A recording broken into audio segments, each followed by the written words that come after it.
Yeah, man, that would have been bad, wouldn't it? I guess snooze, you lose if you don't get on, right? That's right. I could have said that. But you guys, I saw this quote, and I want you guys to evaluate yourself on this. Every single day when you lay your head down at night, because this is honestly what this comes down to. So this is what I saw. I might not be the strongest.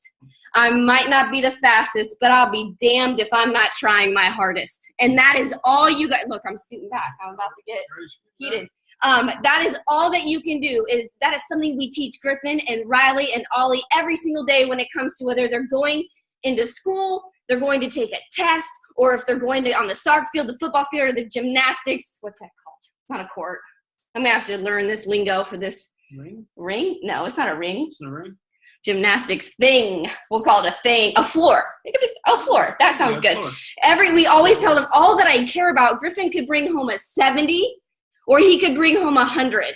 And what I care about is whether he tried the hardest, because even if he got 100 and he, for lack of better words, dicked around while he took the test, I'd be pissed. Do you see what I'm saying? Like, he could go out and score 2 goals, and if he, I don't have another word for that right now, Chad. Slacked off. I guess that would be that doesn't sound like a word you would use. No. He could slack off, and I wouldn't be satisfied. You know, what I care about is if you are trying your hardest, if you're leaving it out on the table, if you're leaving it on the field, if you've done everything you can by the time that operation duplication deadline comes around. That is all I care about. If you are already diamond and you are skating, shame on you. Shame on you. You know what I mean? Like, every single day, it is about how we finish. It's how we finish. So you have to pre-side, okay? I read one of my favorite pastors, you know, this is what he said recently, is the shame of stopping short is more painful than the pain of falling short. Some of you guys aren't falling short. You are stopping short when it comes to your goals, your vision, what you want to accomplish, who you want to accomplish for, your why, all that. Some of you guys are just stopping short, and you'll never know your potential if you keep resisting the process.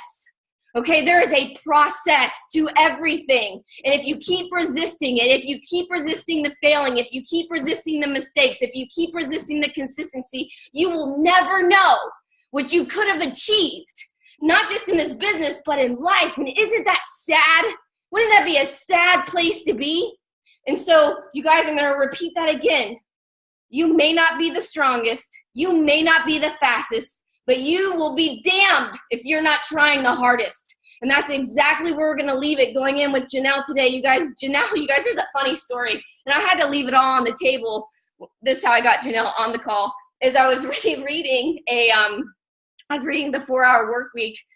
I read it a couple years ago, but it didn't hit me like it did this time. And I was reading it, and there was one piece that was talking about like it's kind of remind me of like eat your frog. You know what I mean? What's that big thing on your list? That man, like, it's almost like someone on your dream team, like that person that scares the crap out of you, that you're scared to death to send them an invite to your team, right? It was like that type of thing that's on your list. He was talking about getting that out of the way, and then if everything happens, if you know, your kids get the flu, you know, if all goes to hell, at least you got that piece done, right? And that's how you choose, that's how you use your time getting the most important things done. Uh-oh, that's some feedback. Guys, make sure you're all muted.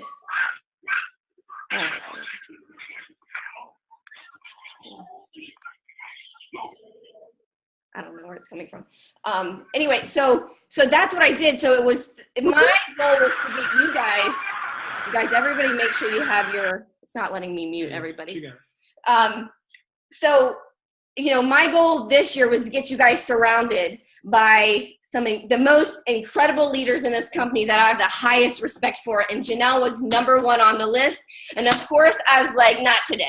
Do you know what I mean? And then I read the book, right? And then I picked up the book and I was like, damn it, I want to do that today, you know? And so it was one of those things. It said set a goal time, not just a goal date. It said set a goal time. And I said by 10 a.m. I'm going to have that I'm going to send a message to ask Jenelle to speak on this call, right? And how many of you guys, the first time you invited someone to your team or sent a challenge invite or something, you know what I'm talking about, you got so nervous, you sent the invite, you closed to the computer, and you like ran away from the computer scared to open it? Like the next time it was like that, you know, and I had to go through that so I could remember what it was like. It's like for you guys to do an invite like that, but that's exactly what it was like. And I text my assistant. I said, you tell me what she said. I'm going to go run or something. Do you know what I mean? Or ride the bike. And of course, Jenelle came back more than happy to talk to you guys, but I wasn't ready for what she said next. She said, would you speak on mine? And I was like, that was not part of the deal. The 4-hour work week author did not say that would happen. You know what I mean? I'm talking about like, you know, crap in your pants right then. They're like, yeah, I guess. So anyway, that's how she ended up on this call. And the reason that she was the first person on my list is because my success equation was based on failing her by 90%. And I know that might sound funny, but I'll never forget going to my first Success Club trip. That was back in the day when you didn't find out if you earned the Success Club trip until like right at the end, you know what I mean? And you're pushing and you had to have a coach sign up every single month. You had to hit Success Club 5 and all those kind of things. And then it was like at the last second, they're like, you got it. You know what I mean? You had to rearrange everything to make sure you made it there. And I did. And I listened to her speak, and listening to her speak, her combined with Craig Holliday, going back and forth about the whole why not me thing. And I was like, you know what?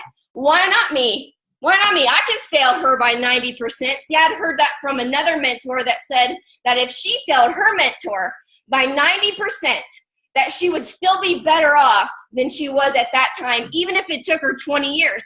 And so when I was watching Jenelle, I was like, if it takes me twice as long to hit the numbers that she's hit, and I fail income-wise by 90%, I will have hit the income goal that Chad had given me so that he could walk away from the military.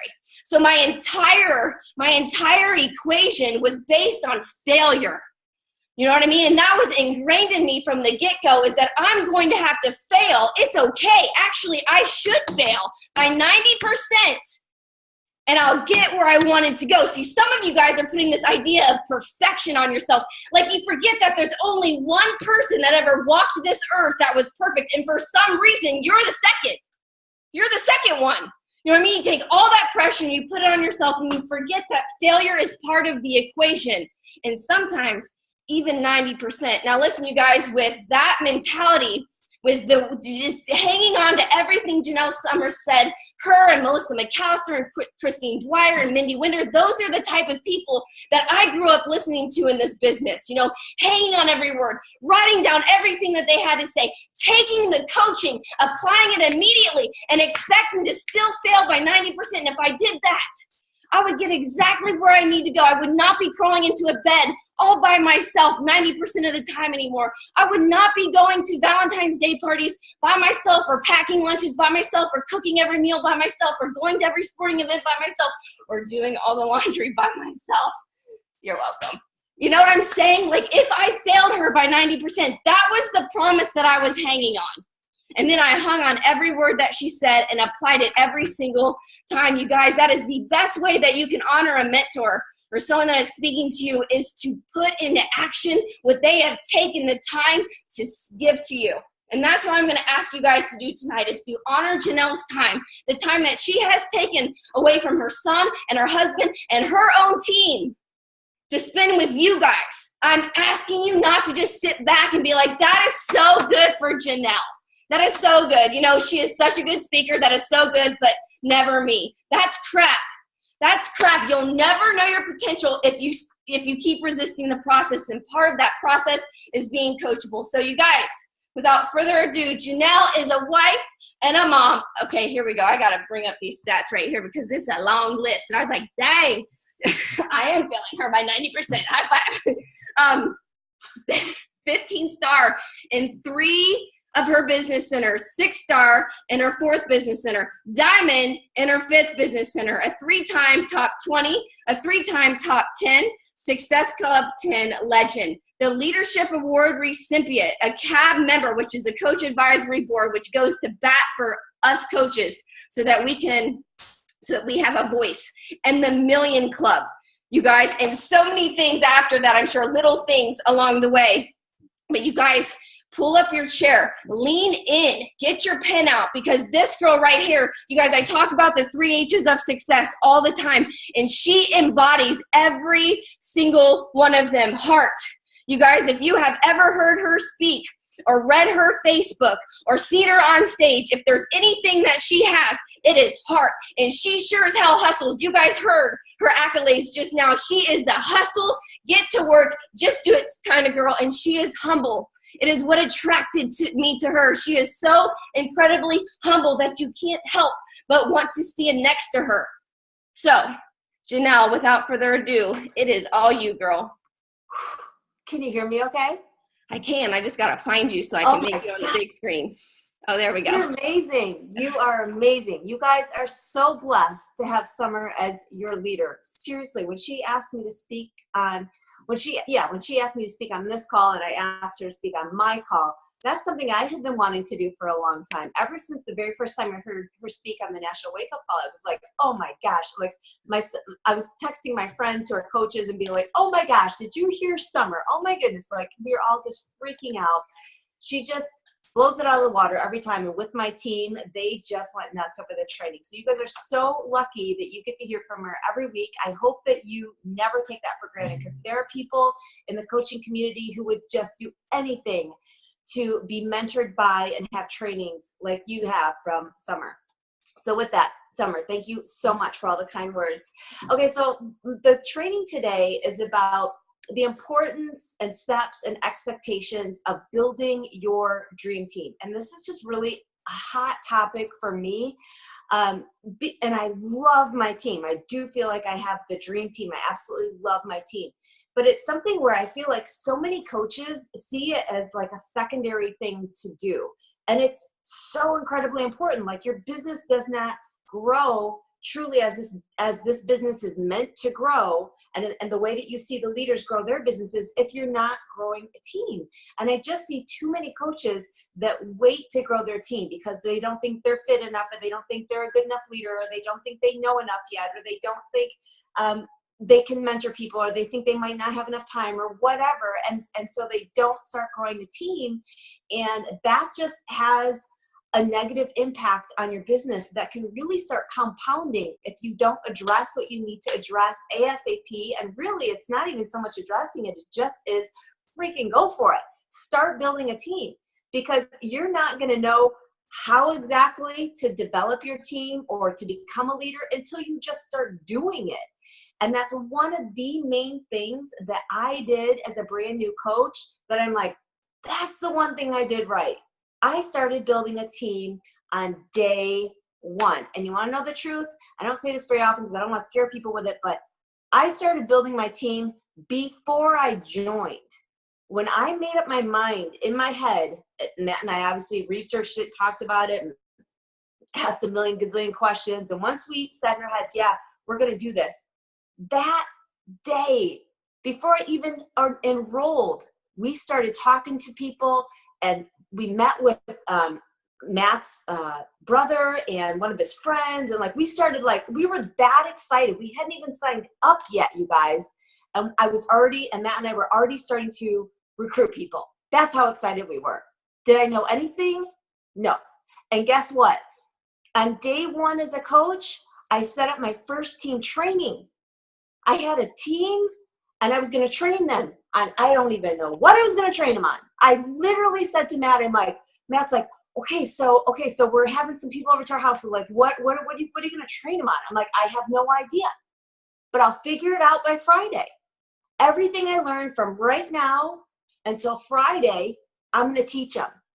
And I'm going to learn as much as I can. So I just became a sponge, and I thought the only way I can do this is to just start doing it and just start failing. And I can honestly say that one of the reasons, I progressed as fast as I did is because I failed faster than so many other people. I just kept failing and failing and failing. So my 20 failures, in a week or in a couple of weeks was leading to a wealth of knowledge that other people weren't getting because they were too afraid to start. And so if there's anything I can tell you, it's, you just have to start. And you've heard that said before, but there's a few things that I wanted to share with you before I even go into, you know, the importance, the steps, and the expectations of building your dream team. One of them is just kind of a little bit about, you know, my story. Number one, when I started off as a coach, some of you may already know, I was working a full-time job. I was working about 60 hours a week. I was working Monday through Sunday, 7 days a week, and crazy, crazy busy. And of course, being a mom and being a wife. And I worked full-time for 2 years while I was building this business. So I know that when you're a coach and you're seeing these other coaches who have these big accolades and they're recruiting all these other coaches and they're having all, you know, hitting huge success club numbers, et cetera, et cetera. I remember being in that position where I was like, what's the secret? Like, okay, maybe they just have like all the time in the world. Okay. Cause I can't do that. I can't add as many people as they're adding. I can't have the kind of success they're having. I kept telling myself that BS story. And really what it was is I just didn't have the momentum yet. I was kicking butt in terms of my activities every day in my focused pockets of time that I could find. So like early in the morning and late at night. And there were some times where I only got like 4 hours of sleep. That was very common. I was kicking butt with my activities. I was doing everything possible. And I just sometimes was like, I guess I'm probably not as good as them, or I'm probably, now remember, these are coaches who had been coaching for maybe like a year or more, longer than me. So I kept thinking there must be something to it. They've got more time than me. They do this full time. And that was BS, you guys. What they had over me is that he had more time in the business. They had built up momentum. I wasn't there yet. You guys have to allow yourself that time to get there. There's always that delay in this business. There's always a 30 to 90 day delay at least. And usually it's more on the 90-day side versus the 30-day side. So what I was seeing in my first month, my first 2 months, from the point where I decided to go all in, that wasn't going to show up in my business yet. Okay, so I just want you to know that if today is the day where you draw a line in the sand, don't expect that by the end of March that all of a sudden you're going to be seeing crazy growth in your business, because there's just more of a delay than that. So I also wanted to say that, you know, there were some things I heard in my when I was newer in my business that really, really resonated with me and stuck with me even till now, and have really have been a big part of what propelled me to where I am. So it's like, let's see, I wrote down 7 things that have always been like, just really, really helped me in my business. And number 1 was that I was told to build a team and never stop building a team. I was told that right away. And so I never had this like pressure of I need to make a whole bunch of sales and I need to become really good at making sales, because I think that would have freaked me out. I think it would have backfired, because I think people would have sensed that agenda.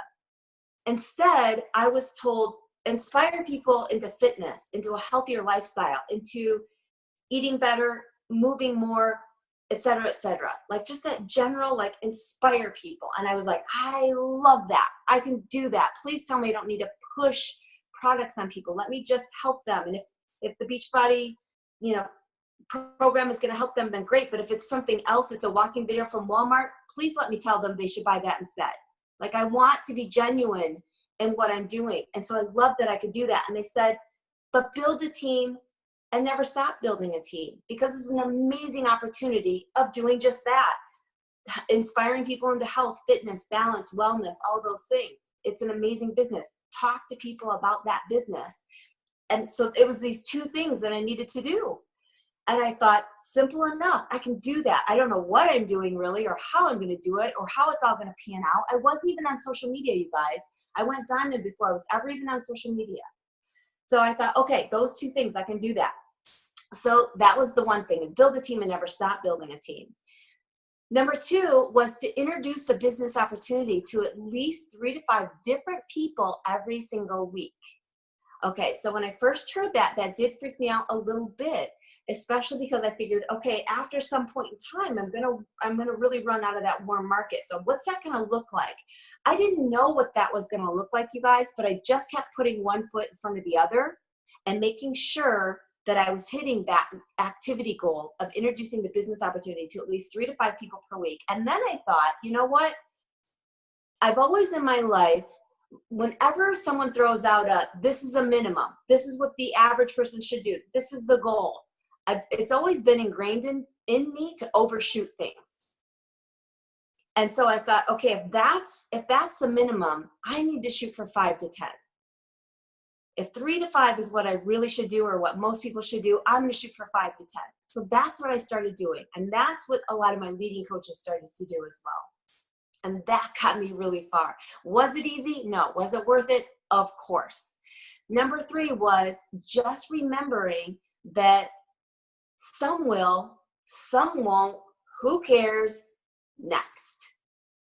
I'm sure you've all heard that quote before. I forget who exactly originated that quote, but some will, some won't, who cares, next. Now, I do always like to say, I do care that this person is hurting and needs help and they're not willing to take that leap of faith. I care, but I can't control that. That's not in my hands. It's in their hands. They have to have that inner motivation, that inner desire. I can't make someone want to get fit. I can't make someone want to help themselves. Okay. But so that quote really helped me just kind of let go of all that emotion that I kept tying up in whether someone did use their fitness program that they got, or if someone did work their business that they joined, or if someone actually, did respond back to me. I couldn't control those things. All I could control was that I was introducing the business opportunity. So a lot of these things I'm telling you, these 7 things, all have to do with building the team, okay, and continually building the team and the business opportunity. So that was the second thing. That was the third thing. The fourth thing was that you cannot motivate the unmotivated. And that was something that I didn't hear until I was about 6 months into the business. And I already had probably like a dozen coaches on my team at that time. No, actually, I take that back. I probably had about 20 coaches on my team at that time. So it was about 6 months in. And I was going to this training with Craig Holliday. And my sister had said to me, you're going to this training and he's a network marketing guru. You better have like a question to ask him in case you get an opportunity to ask him a question or an opportunity to talk to him. So I was like, yeah, that's really good advice. Okay. So I knew my question was going to be, how do I motivate my coaches? Because here I had 20 coaches at the time and I was doing trainings, you guys. I was making graphics. And again, remember, still working full time, working my butt off full time, trying to be a mom and wife, super busy, right? But trying to train my team and do everything I could for my team. I was figuring out how to do webinars, being on camera, which I'm not even good at being on camera or comfortable being on camera. I was doing everything outside of my comfort zone. I was renting computer labs to have my team meet at the computer lab so that we could figure out the online office. Dude, I was trying everything to help my team and get them motivated. And I only had like one, two-ish that were really into the business and duplicating what I was doing, building a team and into the business. And I thought, what the heck am I doing wrong? Because every person, you got to understand, back then, there was no such thing as a discount coach. There was no Shakeology. So it wasn't like I ever brought anyone on with the assumption that they would be a discount coach. Everyone that I brought on, I was excited as you could be about the business opportunity at hand. And they acted like they were too. So I didn't understand why 6 months in, only 1 or 2 were really showing up. And so I thought I just suck as a leader. And so I wanted to know from Craig Holliday, what do I need to do to be a better motivator? Because obviously I'm not good. And he just said, stop trying to motivate the unmotivated. And he said, all you can do is lead by example. If you want your business to grow, do the things that grow your business and keep moving forward and just run with the willing. Those 1 or 2 that are willing, run with them. Give them recognition, give them attention, run with them, and continue to build your team, because the people that are like you are out there. Keep building your team. They're out there. Keep doing what you're doing. Keep showing up. If you do a training and no one shows up, do the training anyway, record it. And I still do that to this day. If I do like this little side note here. I do like this little Zoom call for my brand new coaches. And it's whoever had joined like in the previous week. And, I always find out ahead of time who's coming to the Zoom call, blah, blah, blah. And guess what? If no one shows up, even though they said they were going to be there, I go forward with it anyway. And I record it. And I send it to them. Actually, I ask them if they want the recording because I want them to want this.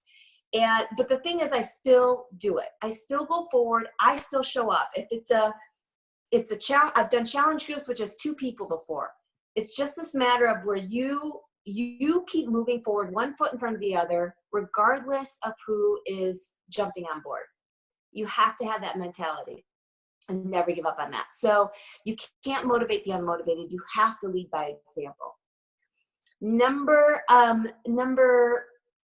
5 thing that I was told that always stuck with me is that the magic is in the follow-up.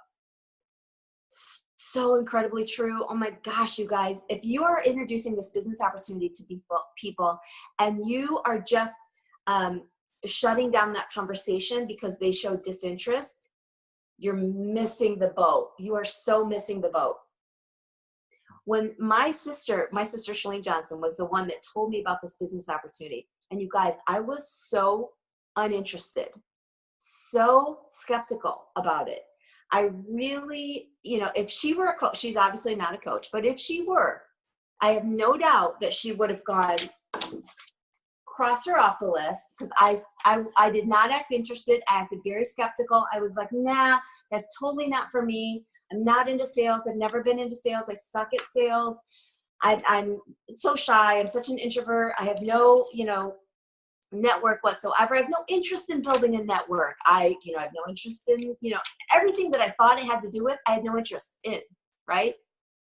Anyone that was a coach, if they had talked to me, they would have been like, oh, well, Janelle's not interested. Luckily, I had this little teeny tiny bit of interest enough to start researching it, okay?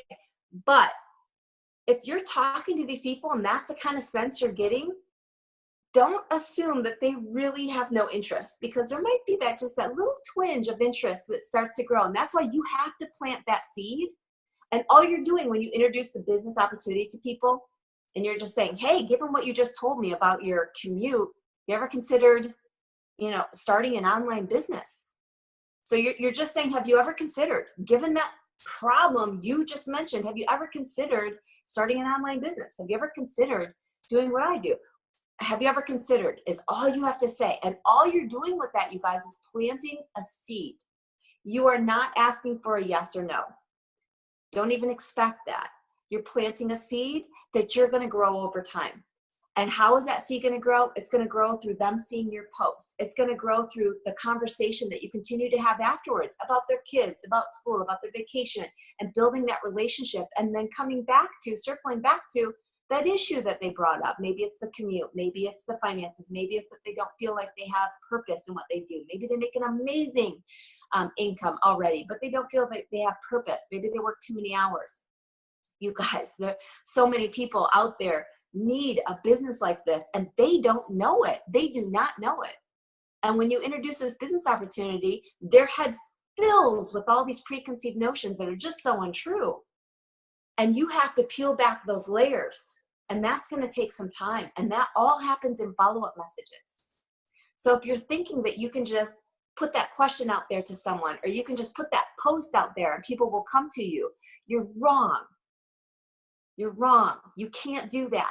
You cannot rely on introducing the business opportunity to someone once. You cannot rely on posts and just think that people will come to you. And you also cannot rely on saying, this is what it is. Let me know if you're interested. Because they will not let you know if they're interested. They will not. You know what they'll do? They'll start Googling it.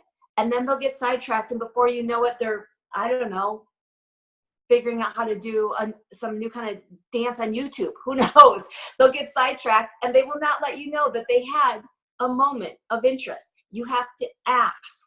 You have to ask, have you ever considered doing what I do? Or have you ever considered an online business? And let them come back with, no, I've never considered it because, or yes, I have considered it, but whatever that conversation is, it's an opening for you to then start peeling back some layers. And it's the layers of their preconceived notions of why they would never be able to do something like this or would never want to do something like this.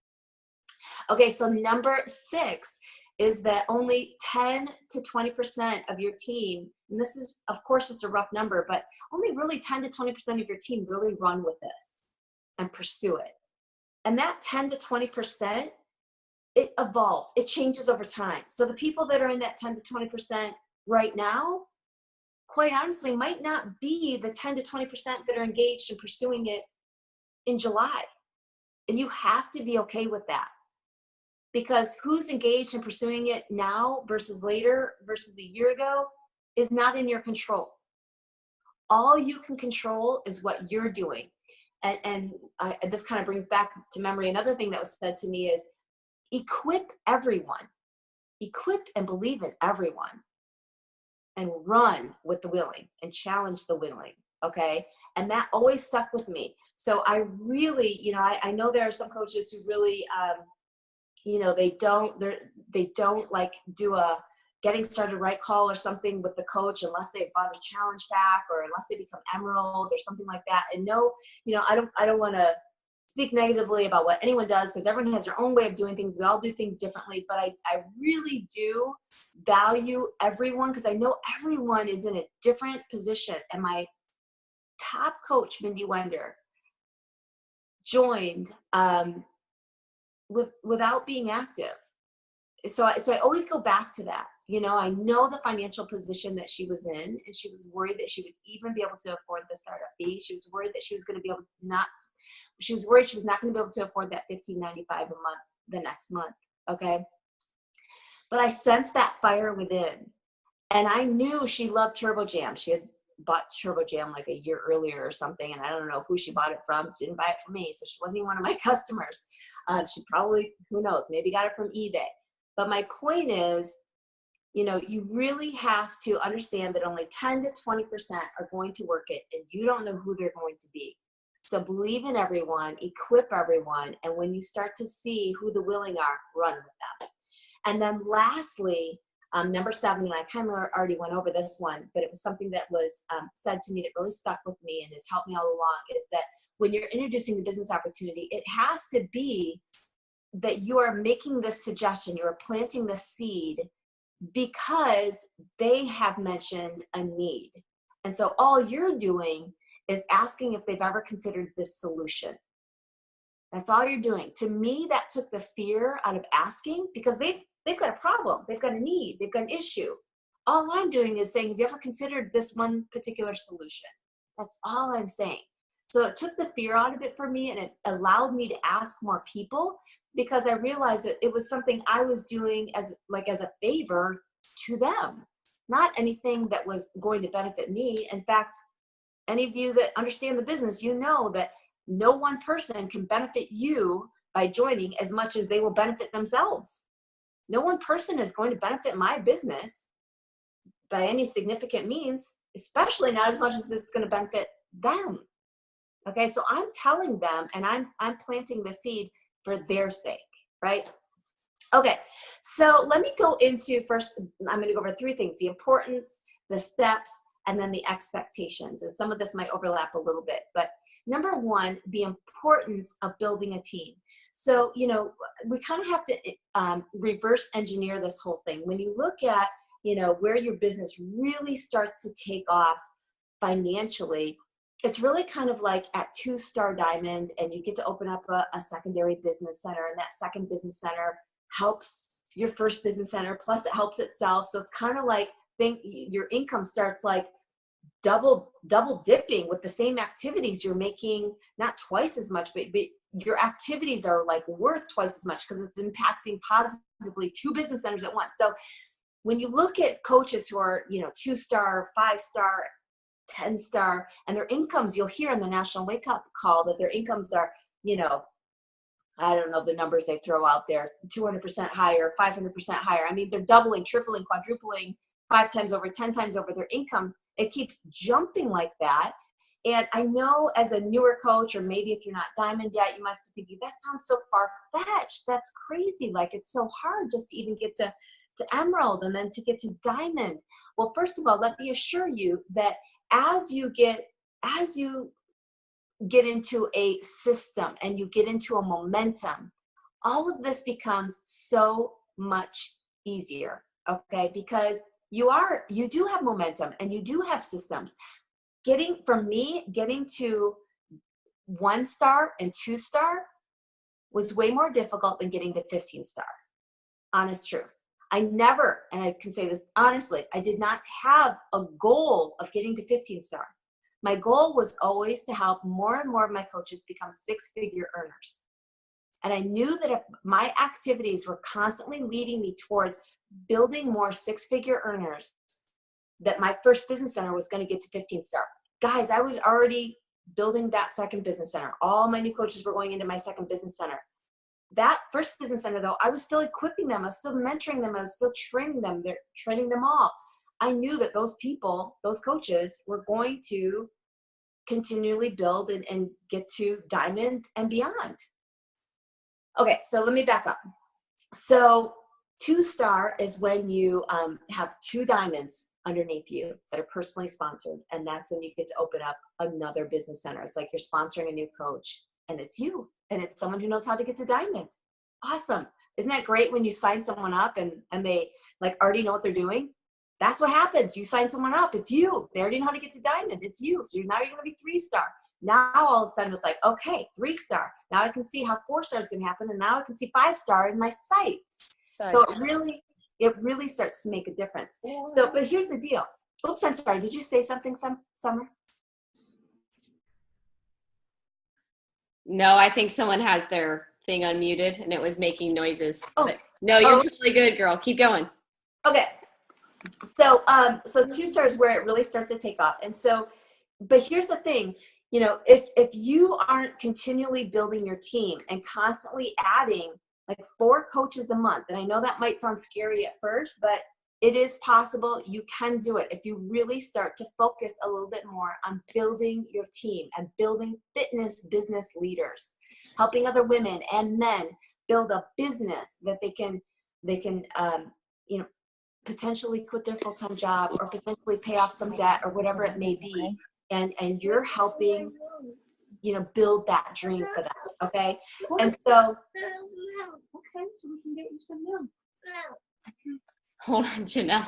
That's okay. Hold on. I got to switch to a different. You don't have this problem on YouTube when you use YouTube, do you? I don't, but you know, there's always other problems. Hold on. Oh, shoot. Now you're muted. Okay, hold on. I don't know how to find you now. How do I? Somebody please help me. Where it is? Can you hear me now? Oh, Yeah, there we go. there you go. Okay. I think I just unmuted myself. Okay. Okay, sorry. You're good to go, girl. Sorry. Okay, wasn't sure if you were talking to me or not. Okay, cool. Okay, so my point is to kind of reverse engineer this. In order for you to have 2 diamonds, okay, you have to show that you can get to diamond, right? You have to get to diamond. And so if you are telling yourself, I'll get to diamond by the end of the year, what kind of path are you paving for your coaches? If you're saying it's going to take me 9 months to get to diamond, or it's going to take me a year to get to diamond, then you're paving, you guys have to be the ones that set the example in terms of timing and the example in terms of how you handle the lows in getting there. Okay. And so I knew for myself that when it came to, you know, adding team members, I had to set the pace.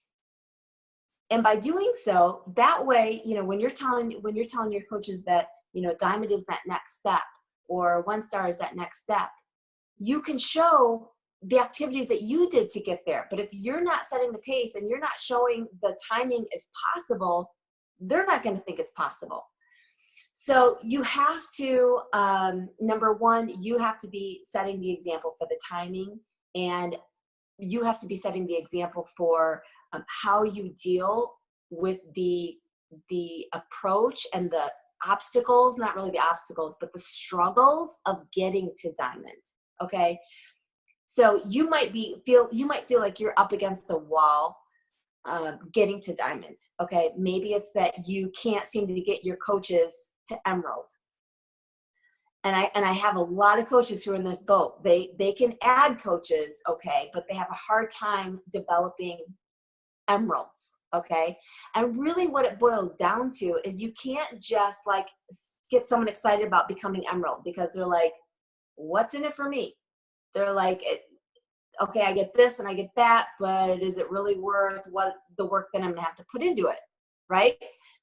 You have to show them the bigger picture of this. And the emerald is just that first step. And we've got to get there before we can move on to the next step, diamond. And diamond's not the destination either. That's just the next step. These are the steps we have to go through. These are the steps I went through. And here's how I did it. Okay, so you have to be the one that paves that path and that paints that vision. You know, I have to use my mom as an example sometimes. My mom is one of my diamond coaches. And she sometimes misses trainings. Okay, that's an understatement. But mom sometimes will get frustrated that a coach of hers is not active. And you know, when mom's visiting, she's done this before, where she's texted one of her coaches, "You're not active. Can you get active by tomorrow night?" That person doesn't necessarily have any incentive to get active.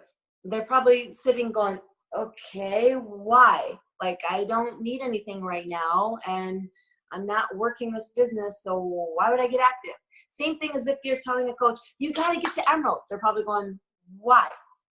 They don't see the vision, okay? So you can't just tell people get to emerald, get to diamond, and expect your coaches to react to that.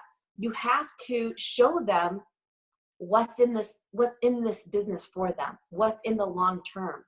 And give them that vision and give them the understanding that they're not necessarily going to see exactly how they're going to get there. They're not going to see the whole staircase. They just need to take that first step, which is getting active, getting to emerald, getting to diamond. They've got to put one foot in front of the other. And if you didn't do that yourself, then you're going to have a hard time feeling genuine about that conversation. So you have to have that conversation with yourself first. And some of you might be saying, well, I've already been a coach for 2 years and I'm not diamond yet. That's okay, because you can talk about this in terms of, I went diamond within 90 days of the decision I made to go all in. So maybe that decision is today. Because, one of my top coaches, one of my other top coaches, Meg Wazinski, she did not work her business for a full year, you guys. She did not work her business for a full year. And I honestly didn't think she ever would. I kind of was like, I think she might just, do it for the discount. I didn't really think she was going to really work it. One day she made a decision. And I think it was a combination of things that had happened at work. But one day she made a decision. And like that very next month, she started adding coaches and then adding more coaches and then adding more coaches. So from the time that she made a decision to the time that she became diamond, I don't know, it might have been, I'm just guessing, like 3 months. So now she can tell her coaches, look, it took me 3 months. I know you can do it. I know you can do it too. If I can do it, you can do it. It took me 3 months from the time I made that decision. That's all you have to say. Okay? So the other thing I wanted to say with the importance of starting to build a team is that, you might be feeling like you can't build a team because this, that, or the other thing. I mean, there's a plethora of reasons why you might feel like you can't build a team. And whatever it is that you are struggling with, your team is going to struggle with those same things. So if you have 1 or 2 or 3 coaches or whatever it is that you're struggling with, maybe it's social media, maybe it's consistency, maybe it's fearing that you'll be a good enough leader, whatever it may be, you are letting that infiltrate to them as well. And so you have to make that decision that you will problem solve your own issues that you have, whether it be the social media, whether it be the consistency, instead of throwing your hands up in the air and saying, well, I'm just not good at that, or I just don't have time for that, or I just whatever, problem solve it, figure it out, pull together, and do things with your team. Even if you have just discount coaches on your team, I guarantee you they're smart.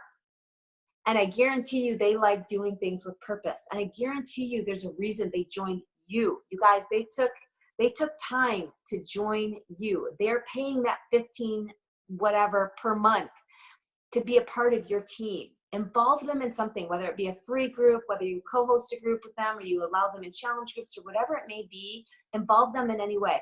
And let me just say, I am not perfect at any of this, you guys. I have tons of coaches who I haven't talked to in forever. I kind of, I've got this mentality where I email them all the time. I post in a team group every single night without fail. I just posted before going live on here. If they're not responding to me in any way, I don't chase after them, okay? And it's up to you if you do. I don't chase after them. But what I'm saying is I constantly put out opportunities. For them to come back in. So I do challenge groups for my coaches. I run them side by side with my customer group. So it's the same exact content, just so they can get re-involved. And because sometimes it's just a matter of they don't feel good about themselves to the point where they can help others. Okay. So I'm constantly giving them opportunities. Every single month when I do my new coach trainings, I also call the coach refocus. It's called new coach training / coach refocus. So that any coach that's just kind of let this go by the wayside for maybe 6 months or a year or whatever, they can get back into one of these and re-engage and say, I'm drawing a line in the sand starting now, right? So the other thing I want to talk about are the steps to start building a team. Okay, so one of the first thing that you have to do, and that I did that helped me so much in my business, was to make that list of everyone I've ever known in my life. And Ivy talked about this on the National Wake Up Call on Monday, which, by the way, I never, ever miss the National Wake Up Call, and I don't understand it. What people do, it's a critical activity of our business to listen to that. So she talked about making a list of everyone you've ever known in your life. And I did that. I sat down with Matt. We did that together, and we came up with a list of like 100 to 200 people. And I introduced a business opportunity to, I don't remember the exact number, but it was a lot of people. And a lot of them thought we were crazy, and this is a scam, and it's a pyramid scheme, and blah, blah, blah, and it'll never work, and, all that kind of stuff. And I didn't care. I knew that their opinions were based on previous experience. They didn't know what I knew. And I shouldn't say I didn't care. It was a little frustrating. It was certainly frustrating, but it didn't stop me. Okay. So I made that list, and you have to make that list, and you have to start connecting with those people. And by the way, I had to do it the hard way, you guys, because I wasn't on social media. So it wasn't like I could inbox message them and say, hey, how's life? I literally had to call people, literally had to meet with people. I say had to, but only because I wasn't on social media. Okay. And so next is, as far as steps of building your team, is you have to start posting consistently, and you have to start posting things with value. And the reason you do that is because of the way Facebook works. It obviously starts bringing your stuff to news feeds if people are liking or commenting on your posts. So if you're not posting consistently, that whole process just doesn't work for you, and social media won't be working for you. If you've got social media on your side, this business becomes so much easier, but you can't work against it by not posting. And the beautiful thing is that social media now versus what it was like 3-4 years ago, perfect doesn't work. So you don't have to worry about like editing all your stuff and making everything perfect and everything just right. What's working right now on social media is raw, real, and live. Okay, that's what's working. That's what's getting people's attention. So you have to get over your fears. And if any of you know my story, like I said, I wasn't on social media, don't like being on camera, don't like being on film, any of that stuff. They did it anyway because my vision was bigger than my fear. You have to just make a decision what's most important to you. But I will say this, you guys, it is okay to just take some baby steps, okay? A lot of times it's natural for us to look at what someone else is doing and going, oh my gosh, I could never do that. Well, maybe there's a different way you could do it, right? I know when I first started on social media, all I posted was food. I remember when I first opened my Instagram account, I had all pictures of food. And it was my sister that called me out. One day she finally said, she commented on one of my food posts, and she said, maybe sometime one of us would want to see what you look like. Have you ever thought of that? And of course I laughed, but basically she was saying I had never, ever, ever posted anything of myself on Instagram. So finally I was like, okay, I get it. I got to start putting myself out there a little bit. So I did some things that were far away. And even when I started doing video, I only used to do video that was sped up like double time so that you could barely see me, right? You could barely see me. But that just felt less scary. But it was a baby step, right? So take those baby steps if that's what it takes. But you've got to do something. You've got to just start. So next is to connect with people through a purpose. So finding, Meg Wazinski, one of my top coaches, just did a call for my team about, finding that niche. So maybe you in your past, you struggled with eating disorders. Maybe you have a thyroid issue. Maybe you have twins. Maybe you are pregnant. I don't know why I keep thinking pregnant things. Maybe you have IBS, maybe, I don't know.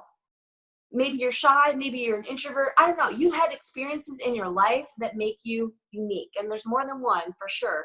But something that kind of excites you, that you've kind of become an accidental expert with, or something that you want to learn more about. Maybe it's you want to learn more about metabolism or carb cycling or whatever it may be. Find something that excites you.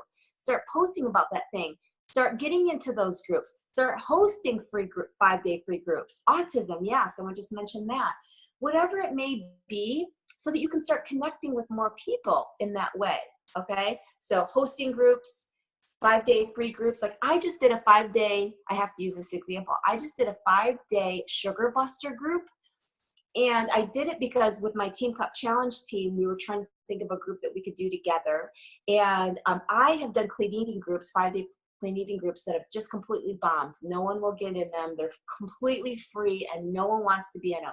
Yet I posted about this 5-day Sugar Buster group and the demand was insane, like insane. And I was like, what's the difference?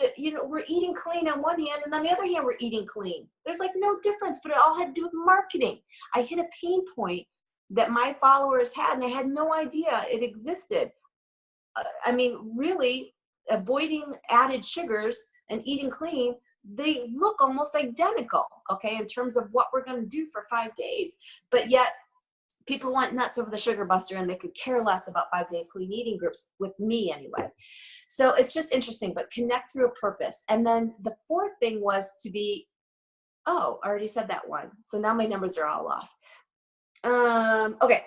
Hosting challenge groups, of course, helps you build your team because you can see, you've heard many trainings on that. Obviously, you can see who's actually using the programs. You can see who's cheering other people on. You can see who's stepping up as a leader. You can see that person that's got energy through all their comments and they're using smiley faces and they're super nice and they're complimentary and they care about other people and they're telling that person, hope you feel better. Those are your coaches, okay? I don't care what they look like or what their previous experiences or anything like that. That personality, the caring, giving personality, those are your coaches. Those are going to be your rock star coaches. That's who they are. Okay. And then the next thing as far as steps to build your team is obviously inviting with a Facebook post or an Instagram post or both. Okay. And you have to be doing those regularly. And yes, they will be the posts that do the worst in terms of traction every time. But someone who needed to see it, or maybe more than one person, might be your next rock star on your team. You still have to do those posts. Invite people to a sneak peek or invite them to a backstage pass. Mix it up. Invite them to, maybe you're going to do a What is Coaching webinar. Maybe just invite them to learn more. I do it all the time where I don't have a sneak peek coming up, or I don't have a backstage pass coming up, or I don't have any group kind of thing coming up, but I just say, comment below if you'd like to learn more. And I don't say inbox me if you'd like to learn more. I need them to comment because I need that post to get more traction. It only gets more traction if they comment. So I say comment below if you want more information and I'll send you some details and we'll see if this is a good fit for you. Okay, so you have to be doing those posts. But, and this is lastly, but it's the most important one, you have to be inviting one-to-one.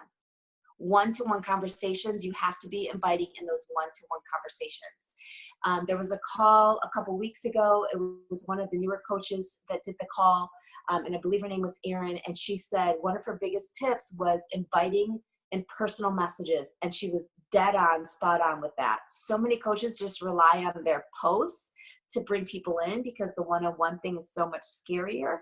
But the one-on-one thing is 10 times more effective. 10 times more effective because you're listening to their needs and you're connecting their need, their problem, their issue to this possible solution that you're suggesting. And that's where it has value to them.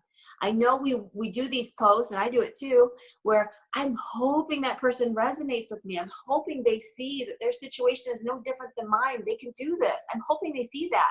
But for some reason, when I get into a one-on-one conversation with the same person that saw that post, half the time they did not see that this business could be something that would help them solve that problem. They did not see it. I had to say it. They didn't believe it until I said it one-to-one. They didn't truly hear it. They didn't digest it. They didn't absorb it until I said it one-to-one. What's the best way to find their need? I'm sorry, I couldn't read that fast. But the best way to find people's needs is just to be getting into conversations and always end a message with a question. By the way, how was your vacation? By the way, how's work? By the way, and that just, when you're asking questions and you are being interested versus interesting, well, I had a great day and blah, blah, blah, being interested in them, that's where things start to come to light. And that's where you start to hear little clues about their life situation, okay? About their health, about their work, about their job, about their commute, about their finances. Things start to come out, especially if you are opening up a little bit as well. Because on the surface level, everyone will go, everything's fine, everything's great, thanks, how are you, everything's great. That's what happens at the surface level. But when you keep letting people talk, they start to open up. Most people do anyway. Okay, so, and the type of people that are always not going to open up, sometimes they're just not ready for coaching anyway, because coaching is so much about, you've got to be ready to give. And that means sharing your journey and sharing your story and sharing pieces of you, right? Okay, so lastly, I'm going to talk about expectations. How am I doing on time here? I'm probably way over. Okay, I'll make this one quick. The expectations are pretty quick anyway. So Jenelle, you could talk all night for all we care, really. No, I want to respect your time. This shouldn't take too much longer for real. Okay, so expectations. Number one, I want you to know that as you're building your dream team, your first handful of coaches are going to be from your warm market. So if you're expecting that you can skip that part, it's possible. I will always say, hey, I will never say something's not possible. Like, prove me wrong. But the majority of my diamonds, well, all of my diamonds, their first handful of coaches all came from their warm market, okay? Because people buy from you and join you when they know, like, and trust you. That's just, and they perform better in a challenge group or as a coach when they know, like, and trust you, okay?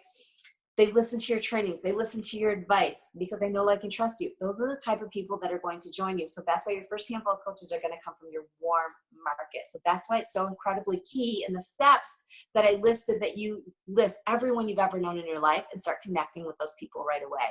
Maybe you make a goal of connecting with 5 of them per day. Just a quick, hey, how's work? How are you going on any vacations coming up? Or hey, how are the kids? Whatever. A quick, hey, 2 sentences to 5 people per day, or maybe it's 10 people today. You decide. Number 2 thing to expect is that, like I said earlier, only 10 to 20% of your team is ever going to really be engaged or pursuing this at any one particular time. I think when you're newer as a leader, it's more towards the 10% range.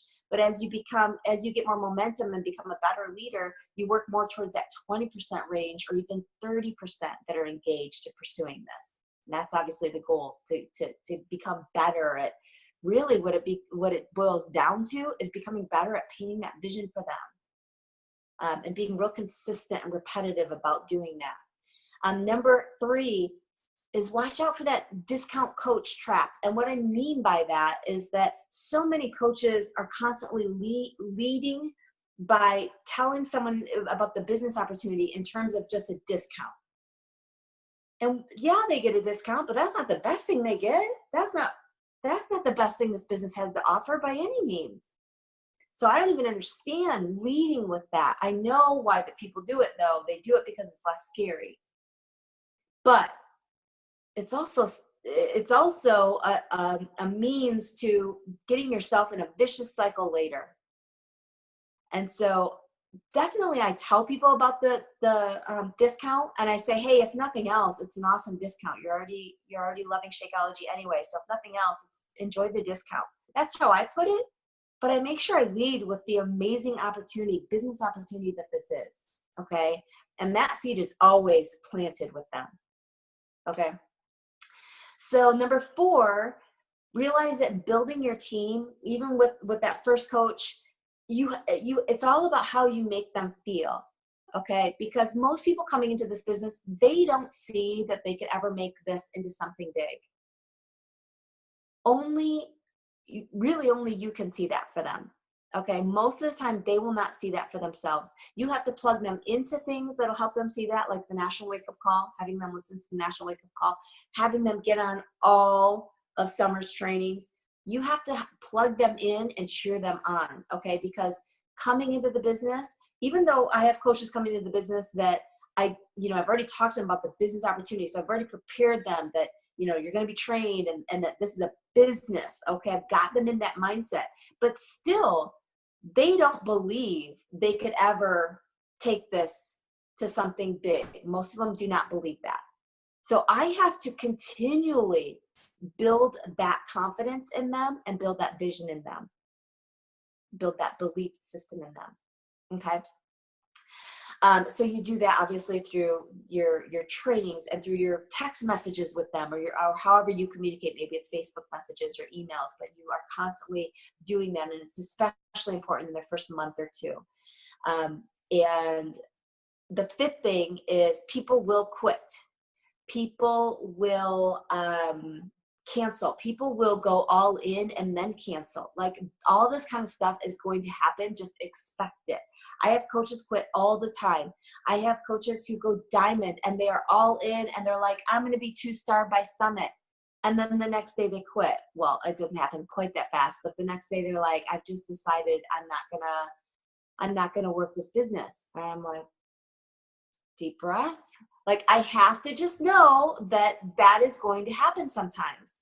And I have to be okay with that. I can't let it get me defeated and not working my business for the next couple days and let it just eat away at me. Okay. There's too many other people who need our help and who need this business. So make sure that you expect that as you build your dream team, there's going to be some people who do quit. There's going to be some people who you've built this amazing bond with who quit. And it's going to blow your mind and it's going to sting. But know to expect it, and then maybe it won't sting as badly, okay? Keep an open line of communication with those people regardless. Try and put yourself in their shoes. And then number 6, and this is the last one, you have to experience those pitfalls and the struggles and the fears and the month where you didn't hit your goal with Success Club, or the month where you dropped rank, or the week that you dropped rank, or the day that you cried. You have to experience all those things because your team's going to experience them too. And you need to experience them so that you can say, you know what, that happened to me too. And here's what I did. Because without you having gone through these pitfalls, you won't know how to teach your coaches how to overcome them. And you won't know how to relate to your coaches going through them. So you have to go through them, okay? Just so that you can be a better teacher and a better leader. And also, lastly, I just want to say your coaches are like your best customers. These are the people that have invested at a higher level in everything, in the products and programs and inspiring other people. So make sure that you treat them that way. And that's it. Any questions?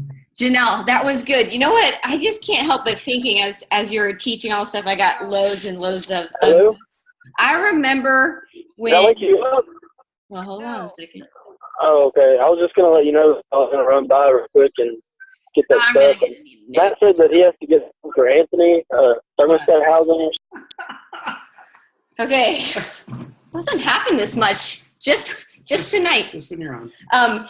I remember, Janelle, I'm going to unmute you for a second. I remember when, I don't remember where I was at, but it was a pivotal point. And for me, and I remember you were sharing a story on a National Wake Up Call that Mindy had come to you and was like, I swear I'm doing everything right and I just can't get it. And she was just like this struggling coach, you know, and all you said to her was like, well, let's be honest, Mindy, are you really doing everything? And the one question you asked her was, are you inviting 3 to 5 people to your team every single week? And she was like, never mind. Like, you know what I mean? Like, and literally, or maybe it was her telling the story on a National Wake Up. It might have. I don't remember. But yeah. I remember she said that is the one thing she changed because she had hit her pain point, and you know she was going to suck it up. And every single week she invited 3 to 5 people, no matter what, no matter how scared she was, no matter what time of day it was, no matter what, she got her 3 to 5 invites a week, and that's when her business, like when she got real with herself on building her team.